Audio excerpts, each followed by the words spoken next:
Marketing Square. Bienvenue sur Marketing Square, le rendez-vous du growth marketing. Le growth, c'est un marketing qui sort des clous, qui se réinvente, qui se renouvelle. C'est aussi un mindset qui repose sur l'envie de se dépasser, de se détacher de ses opinions une bonne fois pour toutes et d'apprendre en continu. Si tu te reconnais dans cette description, que tu sois débutant ou expert, abonne-toi. Ce podcast va devenir ton meilleur allié. Je suis Caroline Mignot, grosse marketeuse et entrepreneur. Et chaque semaine, je partage sans compter des astuces concrètes, des méthodes actionnables, des idées utiles pour faire grandir ton business et rester à la pointe des nouveautés. Si cet épisode te plaît, tu peux le partager en me taguant ou lui laisser 5 étoiles sur Apple Podcasts. Bonjour à tous et bienvenue dans ce nouvel épisode de Marketing Square. Aujourd'hui, j'ai le bonheur de recevoir Sandrine Godefroy Evangelista qui va nous parler de cultiver sa raison d'être en entreprise. Sandrine, bienvenue dans le podcast. Je suis ravie de te recevoir. Merci beaucoup. Je suis ravie d'être avec toi, Caroline. Est-ce que tu peux nous raconter ton parcours parce que je crois qu'il y a beaucoup à dire. Alors, oui, il y a beaucoup à dire. Alors, je vais te le faire très court. Moi, ce qui m'intéresse depuis toujours, depuis toute petite, quand je dis toujours, c'est vraiment toute petite, c'est de connecter les personnes entre elles et des personnes avec pourquoi on est là, à quoi on sert et comment du coup on peut faire des choses qui servent et qui sont utiles. Et donc depuis toute gamine, j'ai toujours eu cette envie d'aller comprendre pourquoi j'étais faite et à quoi je pouvais servir et comment je pouvais contribuer avec à ma toute petite échelle au monde en fait. Donc c'est ça qui a guidé toute ma vie. Tout mon parcours professionnel et personnel. Et du coup, aujourd'hui, tu accompagnes des entreprises et particulièrement des entreprises à mission. Exactement. C'est logique en même temps. J'ai tellement cherché pour moi que en fait, 20 ans avant qu'il y ait des entreprises à mission, j'avais déjà une entreprise à mission. Sauf que ça s'appelait pas comme ça. C'est-à-dire qu'en fait, pour moi, l'entreprise, c'est une façon de changer le monde. J'ai toujours vu ça comme un levier extraordinaire d'action pour faire bouger les lignes au niveau du monde. Et du coup, ça, aujourd'hui, ça s'appelle une société à mission. Parce que jusqu'à présent, une société, jusqu'à l'année dernière, en 2020, la loi Pacte, une société, en tout cas en France, sa raison d'être, son objectif, c'était de faire du business. Et si tu veux, moi, depuis 20 ans, dans ma vision des choses, dans la façon dont je les ai mis en œuvre, je pouvais pas me contenter de ça. Pour moi, le business, c'est une conséquence de quelque chose qui a du sens et tu contribues et tu fais des choses superbes. Et donc, tu aides des gens, tu rends des services, tu as des offres qui sont extraordinaires et par conséquent, tu gagnes de l'argent. Et beaucoup d'argent, même. Là aussi, on pourra en parler longtemps, l'opposition entre l'argent et les missions. Parce que partir élever des chefs dans le Larzac, c'est super, mais c'est pas forcément ça la mission. On peut tout à fait avoir une mission et être un start-upper, un entrepreneur à grand succès, gagner beaucoup d'argent et avoir vraiment une mission. Et pour moi, il n'y a pas non plus cette dichotomie entre choisir entre faire quelque chose qui a du sens et réussir. Pour ceux qui considèrent encore qu'une entreprise à mission, c'est un peu nébuleux et j'en fais partie parce qu'on entend beaucoup de nouveaux mots à impact, mission et finalement, on sait plus trop parfois où est le bullshit, où est le concret. Est-ce que tu peux nous expliquer qu'est-ce qu'on entend vraiment par entreprise à mission aujourd'hui ? Alors, entreprise à mission, c'est un statut d'entreprise. C'est-à-dire que en plus de ta forme sociale, donc tu peux être un micro-entrepreneur, tu peux être une SAS, une SASU, tous les statuts juridiques possibles et imaginables. Derrière ça, dans tes statuts d'entreprise, tu t'engages à contribuer au monde d'une certaine façon. Et donc, tu t'engages aussi à mettre en place des indicateurs d'impact pour qu'on puisse vérifier ce que tu dis et ce que tu fais. Donc, tu t'engages à travers ça à être audité tous les ans, à fournir des indicateurs qui vont permettre de vérifier l'adéquation entre ta raison d'être et ton entreprise. Quand on parle d'entreprise à impact, quand on dit le mot impact, ça veut dire quoi ? Il y a un référentiel qui a été fait par l'ONU avec 17 objectifs de développement durable. Aujourd'hui, c'est l'une des grandes cartographies qui fait foi dans les impacts. Donc, il y a 17 axes de contribution. Donc, tu vois, moi, dans mes indicateurs, j'ai intégré cette matrice-là pour aussi aller mesurer, quand j'accompagne les entreprises et les entrepreneurs, à quoi ça contribue. Donc tu redescends vraiment très précisément dans tes statuts. Ensuite, pour rebondir sur l'impact, justement, la différence entre société à mission et société à impact. L'impact aujourd'hui, c'est effectivement un mot tendance, qui signifie qu'en fait, justement, tu cherches à avoir un impact par rapport aux objectifs de développement durable de l'ONU. Donc, ça veut dire, en tout cas, En théorie, ça veut dire que tu as un axe, par exemple, tu vas dire, moi, je contribue au zéro déchet, moi, je contribue à la biodiversité, moi, je contribue à mettre en place des villes et des communautés intelligentes. Moi, je mets en place une économie d'infrastructure qui est durable, éthique et responsable, etc. Impact, ça veut pas dire que t'as pas de réglementation derrière. C'est vraiment, c'est du marketing, j'ai envie de dire. Contrairement à société à mission qui est une réalité statutaire et mesurable et vérifiable et auditable. D'accord? Ce qui est très intéressant, c'est que il y a maintenant dans la French Tech justement les fonds impact, les startups à impact, etc., qui représentent à peu près 16% des levées, puisque il y a eu 5 milliards sur le premier semestre de levée sur la French Tech, et il y a 16% qui sont des entreprises impact, et ça commence à être normé par les fonds. C'est-à-dire qu'il commence à y avoir des catégories qui sont alignées sur ces objectifs de développement durable de l'ONU.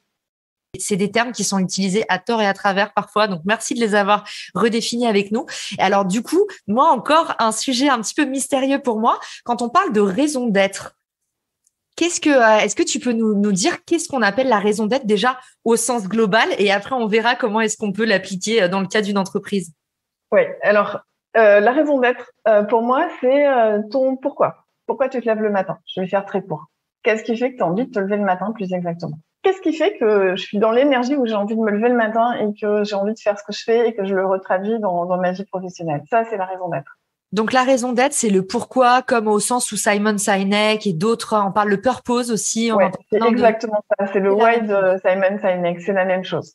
Comment on la trouve, cette raison d'être? Je sais qu'il y a pas mal de matrices. Il y a le Ikigai, il y a l'arbre de vie. Est-ce que toi aussi, Sandrine, tu as ta petite sauce pour permettre en fait à tes clients de trouver plus facilement, entreprise ou humain, leur raison d'être? Oui, bien sûr, j'ai ma petite sauce. Tu as cité les outils. Pour moi, ce sont que des outils. Si t'es pas accompagné dans le support, tu peux tourner longtemps et sortir quelque chose qui est assez loin de ta réalité. Notre raison d'être, on est tellement assis dessus, on est tellement ça que en fait, on se rend même pas compte que c'est absolument un talent, tu vois. C'est-à-dire que c'est le truc qu'on va jamais, au départ, on va jamais le vendre, on va jamais le valoriser, parce qu'en fait, ça nous est tellement naturel que du coup, c'est absolument pas ça qu'on met en place dans notre vie professionnelle en général. Et on est tellement assis dessus qu'on le voit pas. Donc, tu vois, il y a un moment, c'est intéressant d'avoir quelqu'un qui dit, bon, lève-toi de ta chaise, la regarde. Tu vois, ça, c'est pas un truc que tout le monde sait faire. Et ceux qui nous écoutent ont envie de savoir comment est-ce qu'on la transmet, c'est-à-dire potentiellement comment, quand on est chef d'entreprise, on arrive à bien porter cette vision, ce why. Que c'est là que se trouve la différence un peu entre un leader et simplement finalement un manager. Un leader, c'est quelqu'un qui inspire, qui donne envie, qui a une vision. Un entrepreneur, c'est quelqu'un qui concrétise cette vision, qui la met en place de façon, tu vois, qui construit les fondations, qui monte les briques, les parfums, etc., qui le rend concret. Le manager, c'est celui qui fait exécuter la vision du leader et de l'entrepreneur, qui fait en sorte que ça tourne. Parce que quand tu es 2, 3 dans une entreprise, tu as peut-être pas besoin d'un manager, mais quand tu passes à l'échelle, et c'est d'ailleurs, c'est là où je vois beaucoup de casse, en fait, c'est sur les différents passages à l'échelle pas juste de levée de fonds, mais de nombre de personnes. Et justement, le manager, il va accompagner les passages à l'échelle. Et c'est son rôle. C'est une courroie de distribution, le manager, en fait. Donc, tu vois, tu peux être un entrepreneur leader, c'est-à-dire un entrepreneur qui a à la fois la vision et qui sait comment le dérouler opérationnellement. Tu peux être un leader qui n'est pas vraiment un entrepreneur, mais qui va s'entourer, par exemple, d'un bon DG opérationnel pour le mettre en œuvre, pour l'ancrer, parce que ce leader-là, il sait que lui, il adore innover, il adore avancer, etc., mais que derrière, il va falloir serrer les boulons et serrer les vis. Et puis, le manager, c'est l'équipe que tu vas recruter au fil de ta montée en charge et de tes passages à l'échelle pour justement faire courroie de distribution entre le leader, l'entrepreneur et la vision de où on va, et puis concrètement comment on le met en œuvre et comment ça redescend jusqu'à la pointe des pieds de chacun de tes collaborateurs. Qu'est-ce qui se passe quand c'est mal fait, ou alors quand c'est pas fait, quand il n'y a pas de raison d'être, ou quand c'est une raison d'être qui est pas alignée au final, qui tient pas la route? En fait, souvent, ça part pas d'une mauvaise intention. C'est soit une méconnaissance, soit, là, je vais te partager mon vécu de ma première entreprise. J'ai vécu une hypercroissance. Donc, quand tu vis une hypercroissance, t'as pas le temps de te poser la question de la raison d'être. Tu te l'es posé avant de démarrer ta boîte. Puis d'un coup, t'as des clients qui t'appellent, tu dois staffer parce que t'as dit oui à plein de trucs et puis derrière, il faut recruter. Donc, tu recrutes. Tu vois, pour te donner un exemple, sur ma première boîte, j'ai dû recruter 50 personnes en 1 an et demi, quoi. Quand tu recrutes autant de gens en si peu de temps, tu recrutes et puis ton objectif, c'est tout de suite qu'ils staffent, que tout de suite on exécute, que tout de suite on passe dans l'action. Et c'est complètement logique puisque toi, tu es là, tu dois délivrer, tu vois. Et j'avais juste complètement oublié tout le reste, c'est-à-dire la raison d'être, les valeurs, etc., tu vois. Et du coup, qu'est-ce qui se passe? Est-ce que ça se voit sur tes résultats? Ça se sent sur l'humeur? Ça tient pas. Ça Le tient truc, pas. c'est que ça tient pas. Ça tient pas à l'intérieur de toi. Il y a un moment où tu te dis, waouh, je suis sous l'eau.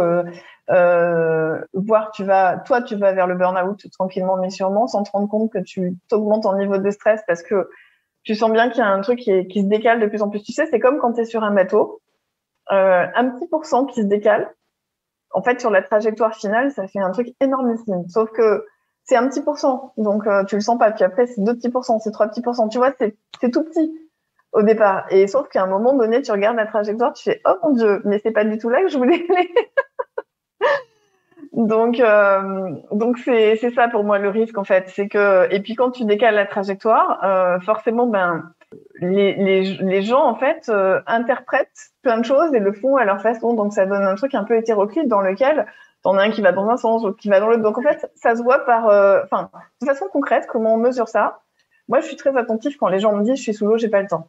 Pour moi c'est un indicateur que c'est en train de commencer à se disperser très fort. Ça veut dire que tu sais plus prioriser.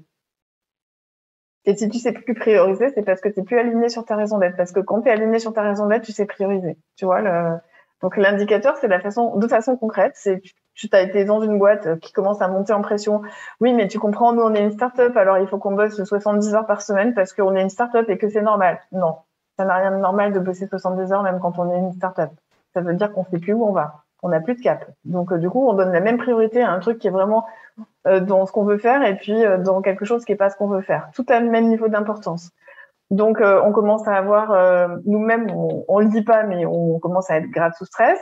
Nos collaborateurs sont grave sous stress. On commence à bosser le soir, le week-end, tout le temps. On sait plus gérer son temps, on n'a jamais le temps pour rien, on n'a plus le temps pour sa famille. Tu vois, tout ça, c'est des indicateurs qui sont des indicateurs ultra clairs pour moi quand je fais des diagnostics sur ça. Je propose toujours des premiers diagnostics offerts, tu vois, pour poser le truc. Quand j'ai quelqu'un qui arrive avec ça, je dis OK, donc on va bosser la raison d'être. Ouais, mais j'ai l'impression, c'est effrayant parce que j'ai l'impression que tu viens de me décrire 90% des business. Bah ouais. 90% des business de start-up. Parce qu'en fait, on mélange ce truc de devoir délivrer et de devoir dire oui. Et je te dis encore une fois, je vais pas jeter la pierre à ça parce que si je te parle de ma première boîte, c'est bien parce que si je suis là aujourd'hui et que j'accompagne ça, c'est parce que moi-même, j'ai fait cette erreur aussi. Je pense que je serais pas capable de le détecter aussi finement et de l'accompagner aussi finement et j'aurais surtout pas cherché tous ces outils-là. Tu vois, et j'aurais pas monté une deuxième boîte si j'avais pas digéré l'échec entre guillemets de ma première entreprise, qui était pas un échec sur le plan commercial, mais qui était vraiment un échec personnel où j'étais quasiment arrivée à la fin au burn-out encore une fois pour la deuxième fois dans ma carrière. C'est beaucoup. Ouais, c'est clair. Et du coup, Sandrine, pour sauver tous ceux qui se sont reconnus dans tous les symptômes de la Startup Nation, en fait, la description du start-upper, il est sous l'eau, il a pas le temps, il stresse, il a des deadlines en permanence, il perd son focus. Ça, c'est la base, c'est le Startup Kit. Du coup, pour tous ceux qui se sont reconnus dans cette description, je plaide coupable. Qu'est-ce que tu nous recommandes? Le premier pas, c'est de prendre conscience que c'est pas normal. Okay. C'est d'arrêter d'avoir la croyance que parce que je suis start-upper, je dois en chier. Ça doit être dur, ça doit être long, ça doit être douloureux, etc. Moi, je crois plus du tout à ça. C'est marrant, je vois pas mal en ce moment de justement un effet inverse et je vois pas mal de posts passer sur LinkedIn, sur les billets de blog, sur Medium qui disent mais en fait stop de la culture du sacrifice, de tout temps en fait ça a été, enfin les personnes qui réussissent le mieux c'est celles qui travaillent le moins, les gens intelligents sont les gens les plus feignants et ça devrait pas être un indicateur de réussite en fait de ne pas avoir de vie. Non, au contraire. Et puis le deuxième ingrédient, c'est de te dire est-ce que je fais les choses dans le combat ou dans la facilité? Parce que moi, il y a quand même un truc qui m'interpelle beaucoup en ce moment, c'est de voir toutes ces personnes qui font des choses et qui contribuent de façon extraordinaire avec leur entreprise à changer le monde, mais qui partent d'un espace d'aide qui est en combat. On va se battre pour sauver tel truc, pour faire ça, ok, mais est-ce que tu es en paix, toi? Parce que si t'es pas en paix, comment tu vas avoir le recul qu'il faut pour garder ta vision quand ça va commencer à sauter, à être dans les turbulences, etc., quand tu vas te rendre compte qu'en fait, avec ton entreprise, t'es pas au niveau d'ambition que tu voulais être par rapport à changer le monde. ça va pas tenir. Ça va marcher très bien, très fort, ça va pas tenir dans le temps. Alors, comment tu fais quelque chose qui a un impact donc au service du développement durable alors que toi, t'as pas d'écologie intérieure? Eh ben, on va se quitter sur ces belles paroles. Merci beaucoup, Sandrine. Où est-ce qu'on peut t'écrire, peut-être te voir, parce que je sais que tu fais pas mal de webinaires aussi. Alors, le moyen le plus sûr, c'est soit un message en MP sur LinkedIn, sur ma page Leaders for a Good Planet, soit un mail à sandrine@leaders@for-a-good-planet.com. Et effectivement, je fais des webinaires tous les mercredis en live sur LinkedIn de midi à 12h30. Donc, je suis aussi très ouverte à tous les sujets, de sorte de pouvoir répondre à toutes les questions et à donner envie. Et aussi, tu sais, on nous apprend plein de trucs à l'école. On nous apprend plein de compétences tout au long de notre vie professionnelle et personnelle. Ce qu'on nous apprend jamais, on nous apprend beaucoup à faire des choses dans l'action. On est très formés pour ça. Et par contre, on nous apprend jamais à être. Et pour moi, c'est pas opposé à agir. Bah, ouais. Ça pourrait être, voilà, bah, elle est là, la conclusion de l'épisode. Oh là là, je vais te recruter pour Marketing Square. Merci beaucoup, Sandrine, pour toute la valeur que tu nous as partagée. Et je te dis à très vite. À très vite, Caroline. Si t'as écouté jusqu'ici, c'est certainement que cet épisode t'a plu. Ce podcast est rendu possible par Richmaker, le Tinder du B2B comme on l'appelle. C'est une plateforme que j'ai lancée et qui permet d'identifier des partenaires compatibles en fonction de ton business. En gros, dis-moi quels sont tes objectifs marketing et je te dirai qui va t'aider à les dépasser au sein de ton écosystème. Pourquoi aller chercher ses clients un par un quand on peut placer sa croissance en pilote automatique? Mettre en commun ses ressources, décupler son impact, mutualiser ses coûts. Après 10 ans à travailler en marketing entre New York et Paris, je me suis rendu compte que la pub était devenue un réflexe tristement automatique. Pourquoi est-ce qu'on baserait notre croissance sur des modèles qui nous placent en compétition les uns contre les autres? Et toujours au profit des mêmes acteurs. Le vivant, qui est quand même notre ancêtre de plusieurs milliards d'années, nous enseigne que ceux qui prospèrent sont pas les plus forts, ce sont ceux qui collaborent le plus. Et si c'était pareil dans le business? Pour découvrir l'immense pouvoir du co-marketing, j'offre des contenus que tu trouveras nulle part ailleurs sur richmaker.com, onglet Académie. Plus d'excuses, passe à l'action et à très vite sur Marketing Square, le podcast du gros marketing. Marketing Square.